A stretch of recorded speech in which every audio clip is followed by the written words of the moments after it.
Lil Wayne is one of the most talented dudes on the planet. Amid the controversy about who should have the Super Bowl halftime show next year, Kendrick Lamar or Lil Wayne. Welcome back, it's your host Nancy Brown. If you are new here, make sure you have subscribed to our YouTube channel. He's one of our great artists. He's an unbelievable writer. He'll have his day. LL Cool J had space to praise both legends during a recent sit-down with Fat Joe. Let Kendrick get that. Let's keep it moving. Yo, I never did the Super Bowl. Look, first of all, the people of New Orleans are amazing. And Wayne comes from a very proud state and a very proud city. So we got to put some respect on that. But this is the thing, LL Cool J continued. But this is the thing. It's like your time will come. You'll have your day. You were a little kid, 14 years old. You became one of the great rappers in the culture, one of the most influential. You put things in the dictionary. You'll have your time. You can't let that break you. And the only reason it makes me laugh is because I know how blessed he is. I know how successful he is. So, you don't need to worry about that moment. That's just a moment, bro. It's just one moment. Many would, of course, disagree with this interpretation, claiming that Lil Wayne deserved his day for a lot longer than Kendrick Lamar did.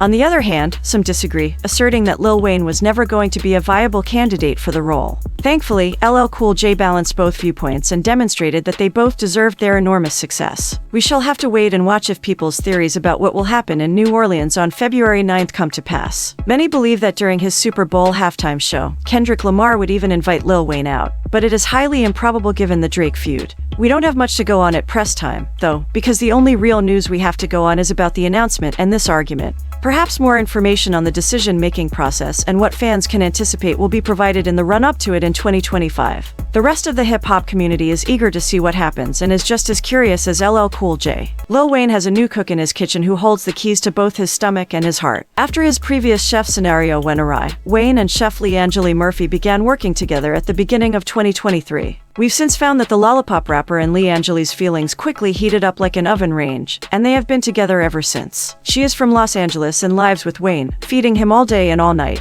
She recently had a birthday party where Weezy wined and dined her. To celebrate even more, they went to an Los Angeles skate park. With the finest seat in the house, she has been by Wayne's side for his current tour run. She also shared recipes on social media under the handle Moofwit last night in Columbus, Ohio. Lil Wayne's relationship certainly appears to be going well, but the rapper's life hasn't been all smooth sailing lately. Last month, it was announced that Kendrick Lamar will headline the Super Bowl halftime show in New Orleans in 2025. First of all, I want to say forgive me for the delay. Lil Wayne has spoken out about being passed over for his hometown of New Orleans Super Bowl halftime show next year, saying it hurt a lot. The NFL's choice to schedule Kendrick Lamar to perform at Super Bowl 59 on February 9th rather than NOLA's own Weezy sparked uproar among colleagues and fans alike. I had to get strength enough to do this without breaking.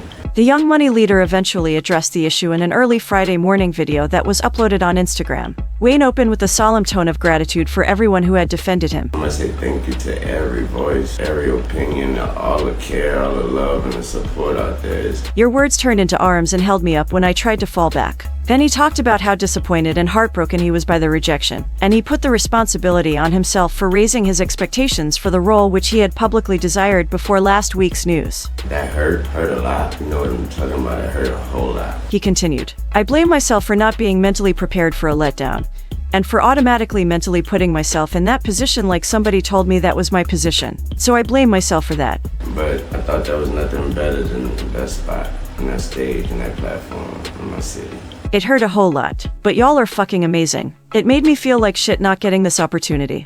And when I felt like shit, you guys reminded me that I ain't shit without y'all. And that's an amazing reality. Wayne concluded, so, like I said, it broke me and I'm just trying to put me back together. But my God, have you all helped me. Thanks to all of my peers, my friends, my family, my homies on the sports television and everybody repping me. I really appreciate that, I really do. I feel like I let all of y'all down by not getting that opportunity, but I'm working on me and I'm working. So thank you. It should come as no surprise that Drake has commented on the controversy surrounding Kendrick Lamar's planned Super Bowl halftime performance, and that he too believes Lil Wayne was passed over. In the first, a young Weezy gives the camera a scary expression that might represent Drake's feelings regarding his mentor and partner, Kendrick, being selected for Super Bowl 59 rather than him. Along with earlier pictures of the rap legend gambling and using a flip phone, he also shared a photograph of Wayne from his famous A Milli video shoot. Since Kendrick Lamar was revealed as the main attraction for the Super Bowl halftime show in New Orleans on February 9, 2020, a contentious discussion has erupted among the hip-hop community. Even though K-Dot has a long list of successes and an amazing stage presence, some people believe that Lil Wayne should have won the gig because it took place in his hometown, especially given his recent winning streak over Drake thanks to his dominating diss single Not Like Us. Nicki Minaj, a fellow Young Money devotee, responded to the announcement earlier this week with an intense social media tirade in which she blasted Jay-Z,